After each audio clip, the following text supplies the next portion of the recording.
Welcome in, everyone. I'm Bill Rohland, and it's my pleasure to be joined by two of the Final Four from 2006 stars, Will Thomas and Gabe Norwood. And today's focus, guys, in this first episode of a Final Four Rewind, we're going to talk about Michigan State leading up to that game and some key moments in that game as you guys got the first ever NCAA victory in Mason history. So before we get to the game, let's talk about the lead up to it. Of course, it's been a lot has been made over the years about that long wait. You guys lost to Hofstra in the CAA semis, and you had about 6 or 7 days before Selection Sunday. What was the mindset? You guys knew you were going to play at least in the NIT, but Gabe, I'll start with you. What was the mindset that week of practice of not knowing whether or not you would get the NCAA bid? Yeah, from what I can remember, Coach L, I think essentially the goal was always just to get the postseason play. I think he did a really good job of having us focus on putting ourselves in position to continue our season after, the conference tournament. So that week leading in, I remember it being kind of laid back. We were still out there on the court, but I think we were playing wiffle ball and, we were still trying to have fun with it and let that pressure off our backs a little until decisions were made. So, we're staying in shape, we're staying in the gym, but definitely trying to make it as light as possible. Well, what do you remember from that week as far as all the scuttlebutt of people saying you're in, you're not in, listening to the talking heads, and even people here at Mason, there was a big debate on whether or not the team would get in? I think Coach L just kept our mindset the same that we were in. We just prepared ourselves. We didn't know who we were playing at that point, but we just continued to prepare ourselves, make sure we were physically and mentally ready for the NCAA tournament.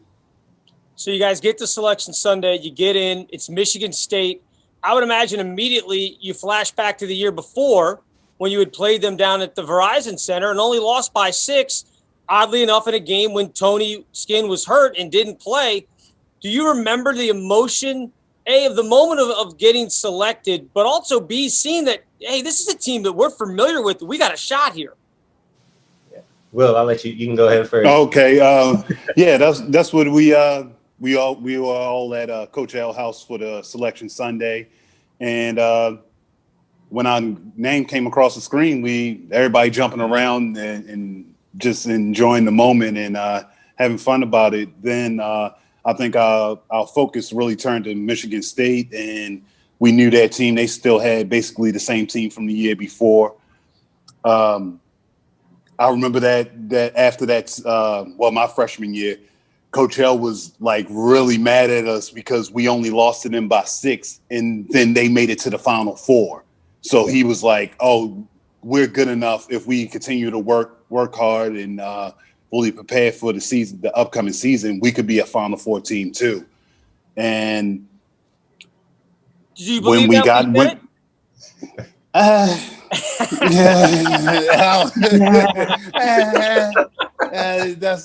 That's another conversation. But once we got the selection and seen we was playing them, I think everybody was confident. We just played them the year before. We weren't at our best when we played them or that season, and we just knew if we did the right things, we could beat them. Gabe, when you look back at that game that you lost to them by 6, they killed you guys on the glass. They out-rebounded you by something like 14, 15. The NCAA game, completely different story. You guys dominated them. How much of it was Coach L saying, we cannot lose on the boards? It was a big emphasis. I think a lot of it, too, was matching their speed. I just remember vividly how fast they got the ball up and down the court, whether it was defensive transition or getting out into, pushing into their offense. But definitely commanding the glass, Will, Jai down there, Jesus, and, Sammy came in and played big minutes for us and got a lot of rebounds. So I think controlling the glass was big. And then, like Will was saying, it was a confidence thing at the same time. There was no intimidation factor anymore. I think that was out the window from the year before. And just for me personally, I remember the first Michigan State game because I felt like it was probably my best collegiate game, to be honest. It's one that sticks out in my mind where I felt like, personally kind of contributed, the whole time I was on the court. So just for my own personal confidence going into that situation, given, we didn't have Tony at the time and I was kind of put in a position to start. I felt like I could really help the team in that moment. All right, let's go to the game itself. 7:40-ish to go in the first half. You guys are down by 4, and that was the biggest lead that Michigan State had the entire game. They're leading 28-24.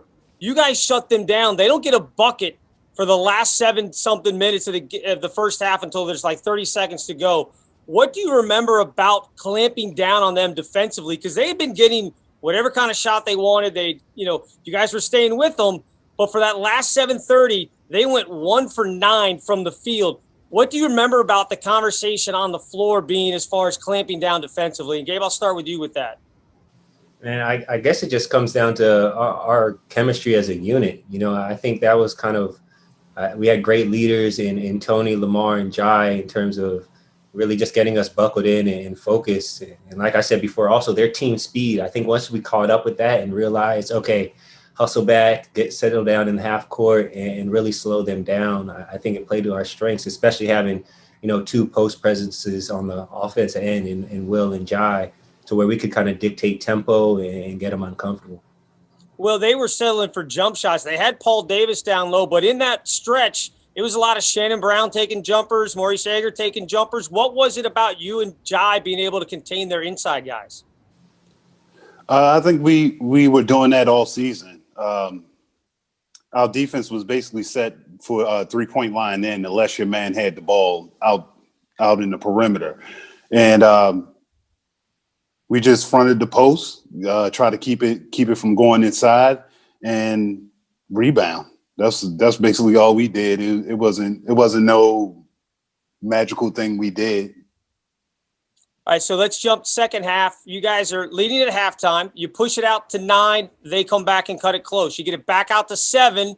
They come back and actually take the lead at 52-51.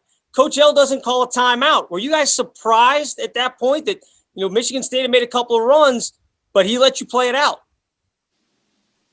Hey, that's just Coach L having confidence in us. When your coach show that type of confidence in you run with it. And we are a close unit. We knew each other. We've been playing with each other almost 2 years. And when that happened, we just kept on going, and we were able to get the lead back. Gabe, do you remember when they're making that run? You guys are up 7. They go on an 8-0 run to take the lead. They hit a big 3. Do you remember any kind of panic with you guys? Was there any kind of doubt that started to creep in? Because you had led the entire second half. You'd been in the lead for over 10 minutes of game clock time. Was there any kind of panic starting to set in at all?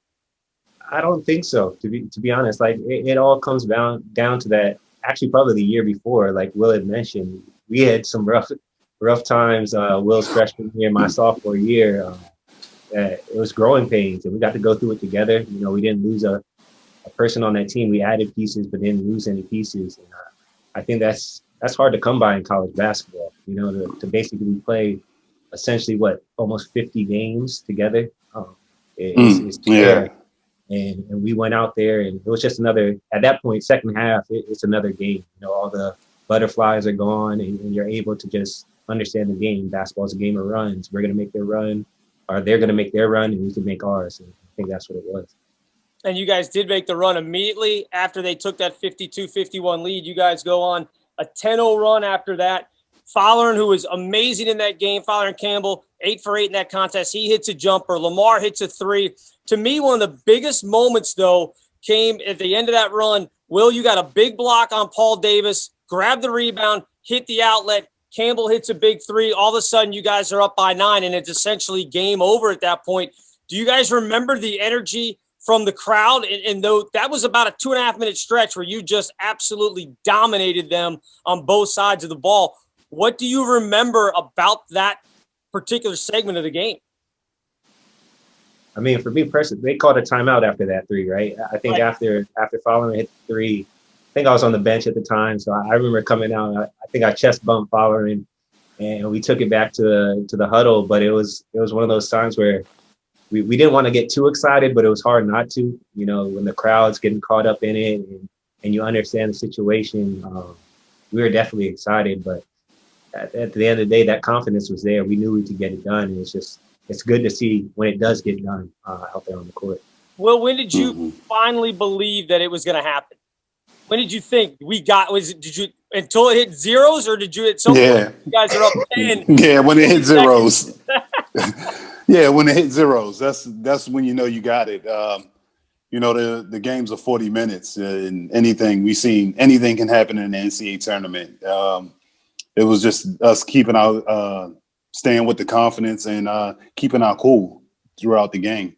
What do you remember about those last moments? I mean, you say zeros, but obviously you're up 9 with 20 seconds to go. It's over. You guys are shooting free throws. What do you remember the conversation being like between your teammates, the bench? I mean, this was a big moment. Forget getting to the Final Four. This was the first ever NCAA tournament win. What was the conversation on the floor? I don't think it was too much conversation. It was just like, oh man, I think everybody was thinking to themselves, like, we actually beat them and we're moving on to the next round. Yeah. I think Jai gets that dunk at the end. He catches on a fast break. The full court pass to try to press us. And that was probably the moment for me where I was like, if Jai's getting dunks, we got to leave. We got to leave. We're in good shape if Jai's going up. Just trying to attempt to get dunk. He could have missed it, but we're in good shape. But having family and friends in the crowd, buses of fellow students, fellow Mason students that were up there cheering us on. It was pretty cool experience. You end up with 18 points, 14 rebounds, a double-double. You really locked down, and again, Paul Davis and those guys. Gabe, 7 points, 4 rebounds, but more importantly, over 30 minutes or right about there, and no turnovers. You were the only starter that didn't have a turnover in that game. I have to imagine you felt like that was a performance that you had to put together where you just took care of the basketball, got your shots when you needed them, and played excellent defense actually on Shannon Brown and the guards for Michigan State. Yeah, just trying to do my part. I think that's just how our team was. I think we stepped up for each other as much as we did for ourselves. I didn't want to let the seniors down. They did a lot to put us in that situation there in the tournament. So, trying to get Tony another game, which was guaranteed basically if we got the win. Mm-hmm. And also just trying to put my best effort out there. Being a junior that I played a lot of minutes all the way from my freshman year. So lack of experience was no excuse for me. I just had to get it done. Well, post-game, you guys are back in the locker room. Tony's coming back. You got the win. Tell me what that was like as far as you guys celebrating. I know you had to turn around and think about your next game a couple days later, but there had to have been at least a few moments where you guys were just soaking that all in. Yeah, as soon as we got in the locker room, there was a lot of yelling. Gabe was writing on the dry erase board. Everybody just hugging each other and enjoying the moment. It was a fun game. We was able to win, and hey, we celebrated. When you look back at again, not having Tony in that game and everything that went into it, how satisfying, I mean, I know obviously getting to the Final Four is the ultimate prize, but how satisfying was it for you guys just to prove to everyone after all the naysayers had said that Mason shouldn't be there? How satisfying was that? And did you think about that in the moment that some of these sportscasters had said they didn't belong, Mason shouldn't be there?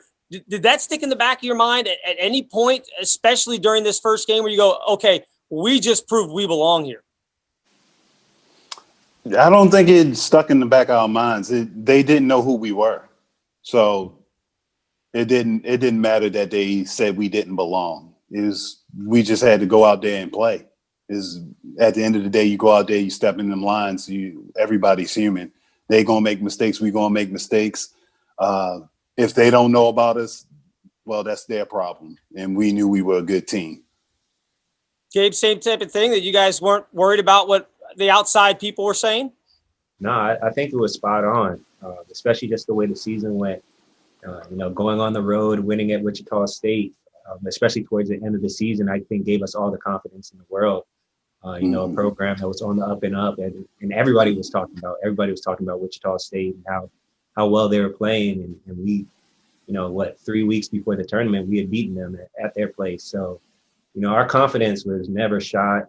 I think, like Will said, maybe it was something even more so after the game when we're back in the hotel. It's like setting in, and you're like, oh yeah, they know now.